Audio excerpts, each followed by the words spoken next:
যাবো যাবো করতে করতে সেই ক্ষণটা হয়তো চলেই আসলো। আজকে আমিও চলে যাচ্ছি বিদেশে। আর কোন দেশে যাচ্ছি, কোথায় যাচ্ছি না যাচ্ছি সবকিছু জানতে হলে এই ভ্লগটা ফুল দেখতে হবে। হ্যালো এভরিওয়ান, আসসালামু আলাইকুম। আশা করছি সবাই অনেক ভালো আছো। আমিও আল্লাহর রহমতে ভালো আছি। তো আমি চলে যাচ্ছি আজকে বিদেশে, ফার্স্টে যেটা বললাম। আর বিদেশে যাওয়ার জন্য ফার্স্টেই তো এয়ারপোর্টে আসতে হয়, যার কারণে এয়ারপোর্টে চলে আসছি। তো এয়ারপোর্টে যখন আমি যাচ্ছিলাম, কেউ বিদেশ থেকে আসছিল অনেক আনন্দে, আবার কেউ বিদেশে যাচ্ছিল অনেক স্যাড, অনেক দুঃখ নিয়ে।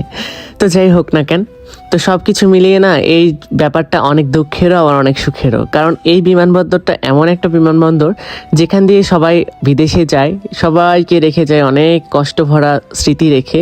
আবার অনেকে আসে বিদেশ থেকে কত আনন্দ নিয়ে সবার সাথে দেখা করার উদ্দেশ্যে। তো এই ব্যাপারটা অনেক বেশি ভালো লাগতেছিল। এখানে অনেক ইমোশনাল মানুষদের দেখলাম। তারপর হাঁটতেছিলাম বিমানবন্দরের দিকে। এখন বিমানবন্দরের দিকে যাবো, জেরিনও তো অনেক ভাবসাব নিয়ে, দেখো মনে হচ্ছে ওই বিদেশে যাচ্ছে। অ্যাকচুয়ালি ও কিন্তু আমাকে বিদেশে আগায় দিতে যাচ্ছে।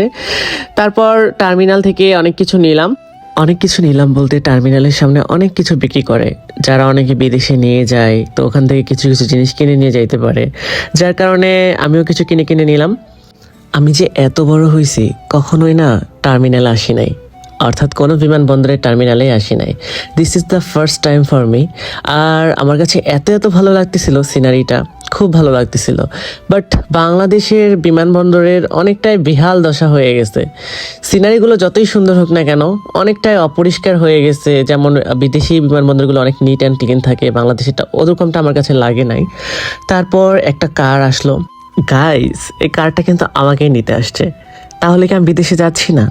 তো আমি বিদেশে যাচ্ছি কি যাচ্ছি না, এই ভিডিওটা ফুল দেখলে সবাই বুঝতে পারবা যে বিদেশে যাচ্ছি না কোথায় চলে যাচ্ছি।